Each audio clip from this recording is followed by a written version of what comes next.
everybody, welcome back to Parker Games and Draws, and today I'm going to be talking about the Vatican City and why, it's just so small. Let's begin. When you think of countries, you probably think of the United States, Russia, China, the UK, countries like that. But what if I told you that one of the smallest countries in the world is barely bigger than a golf course and has fewer residents than a small village? Welcome to the Vatican City, the spiritual heart of Catholicism and international anomaly, because, it's so small. Also, I'm Catholic, so it means a lot to me. But you're probably asking to yourself, why is the Vatican a country if it's so small and has that little people? How did this tiny territory gain such its unique status? Today, we're diving into the fascinating story of the Vatican City, its history and stuff, exploring its history, politics, and why it's unlike any country on Earth, because it's so small and stuff. The Vatican City, officially the Vatican State, the Vatican City State, is an independent country nestled within the city of Rome, Italy. It's literally inside of Rome. So it's completely surrounded by a city that's completely surrounded by a country. It's awful. It spans just 44 hectares, or about 110 acres, making it the smallest country in the world, both by area and population. I think it only has 600 people, or 700, and they all have to be Catholic, so they have the world's biggest Christian population, by percentage Christian population, I believe. But don't let the size fool you. The Vatican wields enormous influence as it's the headquarters of the Roman Catholic Church. With more than 1.3 billion followers worldwide, it's the home of the Pope, the leader of the Catholic Church, and the houses of cultural treasures like the Sinister Chapel and the Vatican Library. To understand how the Vatican became, a country, because, it's so small, it's kind of hard to believe. We have to rewind back to the late 19th century at the time. Italy was in the midst of reunification, and the Papal States lands, I don't know how to pronounce that, governed by the Pope for over 1,000 years, were caught in the middle. In 1870, the Kingdom of Italy seized Rome and annexed the Papal States. So I don't know how to pronounce that.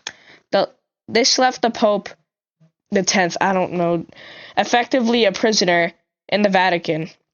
Refusing to recognize the authority of the Italian government for decades, there was a tension between the Italian state and the Catholic Church, a period known as the Roman Question.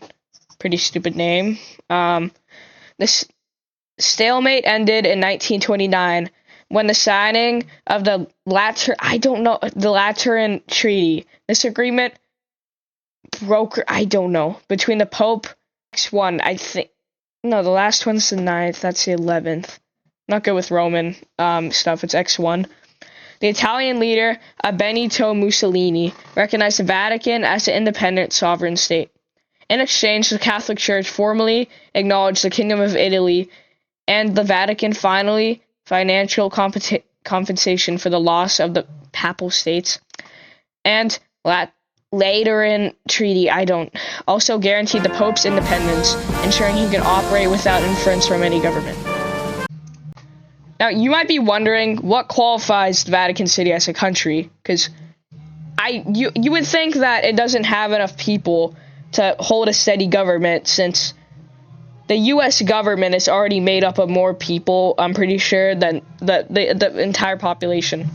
But according to international law, a country needs 4 things: a permanent population, people live there permanently; a defined territory, it's mapped out by Italy, I'm pretty sure every country recognizes them; a government, it has a government; and the capacity to exchange of foreign relations. Vatican checks all these boxes. It has 800 residents, though only a few hundred are citizens, including the Pope, cardinals, and Swiss guards. Its territory is clearly defined by the walls surrounding it. The government is an absolute monarchy, and the Pope is the head of the state. And despite its size, the Vatican maintains diplomatic relationships with over 180 countries. The Vatican's status as a country is crucial for maintaining the independence of the Catholic Church. By being a sovereign state, it ensures that no nation can control or influences the Pope authority. So, like, not changing the Catholic religion in any way. Additionally, the Vatican plays a unique role in the global stage. It's an observer state at the United Nations, often advocating for peace, human rights, and environmental protection. It's a Christian country. It's always going to be a Christian country. I can see why they would do that. I mean, it's in their religion. I mean, mine too. It's still, despite its small size, its moral and spiritual influence extends far beyond its borders. Beyond the political significance, the Vatican City is a crucial and historical treasure trove. The Vatican Museum's house has some of the world's most famous art, including, I don't know how to say that, ceiling in the Sistine Chapel. I don't know. Michelangelo. I don't know. Its small size also makes it incredibly unique. The Swiss Guard, for instance, serves as both ceremonial guards and a protection security for the Pope, wearing uniforms that haven't changed in much centuries. So they look pretty old. So, in conclusion, why is the Vatican a country? It's a result of centuries of history and complex balance of power. It also used to be a very big country. I think they lost 99.99. I forgot the exact number. They lost almost all of their land. They used to be way bigger. And despite its size, the Vatican stands as a treasury of enduring power, faith, culture, and diplomacy, seeing as they're literally the owner of a religion, and after all these years, they're still alive just through negotiating. It's more than just a country, though. It's a symbol of spiritual leadership and global unity. That's all for me. My next upload probably won't be for a while because I'm feeling really lazy, but there's a chance it'll be soon. Bye.